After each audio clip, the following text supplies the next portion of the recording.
ये इस फिगर को क्या बोलते हैं? रेक्टेंगल। इसमें क्या है कि आमने सामने का लेंथ बराबर होता है, आमने सामने का साइड क्या होता है? बराबर होता है। अगर ये 5 है तो सामने वाला भी 5 आ जाएगा, अगर ये 3 है तो ये भी 3 आ जाएगा। इसके बाद क्या होता है कि ये रेक्टेंगल में ईच एंगल 90 डिग्री होता है। अब पेरीमीटर किसको कहते हैं? पेरीमीटर बोलते हैं total length of the boundary. ये पूरा ये जो डिस्टेंस होता है total length of the boundary. तो पेरीमीटर ऑफ रेक्टेंगल का फॉर्मूला क्या होता है? Perimeter of rectangle 2 into L plus B. Rectangle का हो गया। अब रहा इसका एरिया कैसे निकालेंगे? एरिया का मतलब होता है अंदर का पूरा जगह, ये पूरा। तो एरिया ऑफ रेक्टेंगल क्या होता है?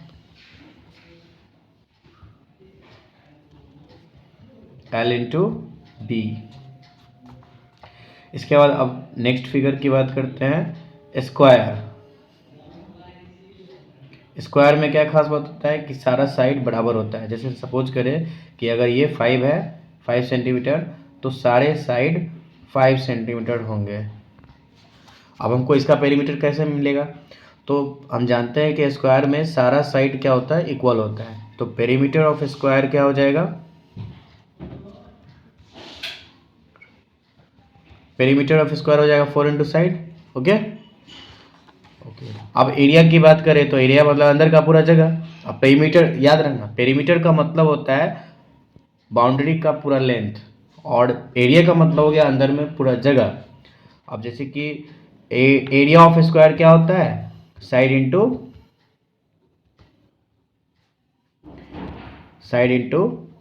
साइड, ठीक है।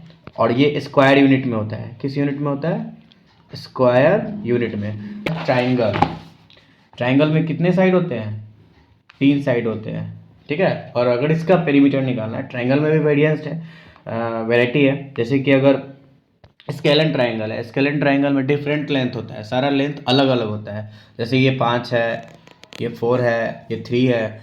तो कैसे निकालेंगे? तो पेरीमीटर ऑफ ट्राइंगल क्या होता है? Sum of all side. Perimeter of triangle equal to sum of all sides. तो अगर इस फिगर की बात करें तो अगर हम सबको जोड़ देंगे तो कितना आएगा? 5 + 4 + 3, 5 4 9 3 12। और अगर मीटर में दिया रहा है तो मीटर हो जाएगा, सेंटीमीटर में दिया रहा है तो सेंटीमीटर हो जाएगा। जैसे हम अगर यहाँ सेंटीमीटर कर लेते हैं तो क्या हो जाएगा? 5 4 9 9 3 12 सेंटीमीटर। अब कोई भी रेगुलर फिगर की बात करते हैं, रेगुलर जैसे कि पेंटागन होता है, हेक्सागन होता है। पेंटागन में जैसे कि 5 साइड होता है, हेक्सागन में 6 साइड होता है, हेप्टागन में 7 साइड होता है, ऑक्टागन में 8 साइड होता है, नोनागन में 9 साइड होता है, डेकागन में 10 साइड होता है। तो उसका अगर पेरीमीटर निकालने के लिए कहा जाए तो जितना साइड होता है उतना से मल्टीप्लाई कर देना होता है। जैसे कि स्क्वायर में जानते हो कि 4 साइड होता है। अब जैसे कि इक्विलेटरल ट्राइंगल है, इक्विलेटरल ट्राइंगल में क्या होता है? सारे साइड इक्वल होते हैं। 3 तो साइड होता है और तीनों साइड क्या होते हैं? इक्वल होते हैं। तो अगर पेरीमीटर ऑफ इक्विलेटरल ट्राइंगल बोला जाए क्या होगा? तो कैसे निकलेगा? पेरीमीटर ऑफ इक्विलेटरल ट्राइंगल तो 3 इंटू साइड हो जाता है। अब अगर स्क्वायर है तो उसका 4 इंटू साइड हो गया। पेंटागन है तो पेंटागन में कितना साइड होगा? 5 साइड, तो उसका 5 इंटू साइड हो जाएगा। हेक्सागन में कितना हो जाएगा? 6 इंटू साइड। हेप्टागन में कितना हो जाएगा? 7 इंटू साइड। ऑक्टागन में कितना हो जाएगा? 8 इंटू साइड। नोनागन में कितना हो जाएगा? 9 इंटू साइड। डेकागन में कितना हो जाएगा? 10 इंटू साइड, ठीक है।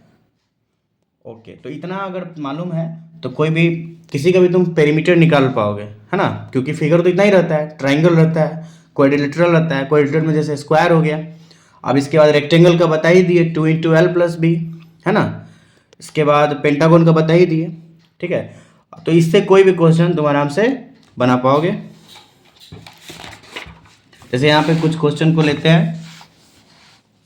जैसे यहाँ पर देखो, if the length and perimeter of rectangle are 4 and 20 respectively then area. यहाँ पर क्या क्या बताया है कि लेंथ मालूम है और पेरीमीटर मालूम है। तो हम पेरीमीटर ऑफ रेक्टेंगल का क्या फॉर्मूला होता है, इस क्वेश्चन को एक बार देखो। इफ द लेंथ, यानी लेंथ यहाँ पे 4 सेंटीमीटर है, पेरीमीटर ऑफ रेक्टेंगल 20 सेंटीमीटर है, निकालना क्या है, एरिया। तो एरिया निकालने के लिए एल और बी दोनों पता होना चाहिए। तो लेंथ हमारे पास कितना है, लेंथ है 4 सेंटीमीटर और पेरीमीटर है, पेरीमीटर ऑफ रेक्टेंगल दिया हुआ है यहाँ पे 20 सेंटीमीटर। ओके, तो पेरीमीटर ऑफ रेक्टेंगल का फॉर्मूला होता है 2 इंटू एल प्लस बी, यानी कि 20। ओके, तो यहाँ पर एल प्लस बी हम यहाँ रहने देते हैं, ये जो 2 है इसके साथ मल्टीप्लाई कर रहा है, तो ये इधर जाके क्या करेगा, डिवाइड करेगा, तो ये कट गया 10 टाइम्स, यानी एल प्लस बी कितना आ गया, 10 आ गया। तो एल का वैल्यू 4 दिया हुआ था, हम यहाँ पे 4 से लिख देते हैं। तो b इक्वल टू क्या होगा, ये उधर जाएगा, यानी कि 10 माइनस 4, तो b का वैल्यू कितना हो गया, 6 हो गया, यानी कि 6 सेंटीमीटर। अब हमको l क्वेश्चन में दिया ही हुआ था, b निकल गया, तो एरिया कैसे निकलेगा, एरिया ऑफ रेक्टेंगल का फॉर्मूला होता है l into B, square unit, square unit. तो जो क्या हो जाएगा यहाँ पे, l है 4 इंटू 6 यानी कि 24 सेंटीमीटर में दिया हुआ है, तो सेंटीमीटर स्क्वायर। ओके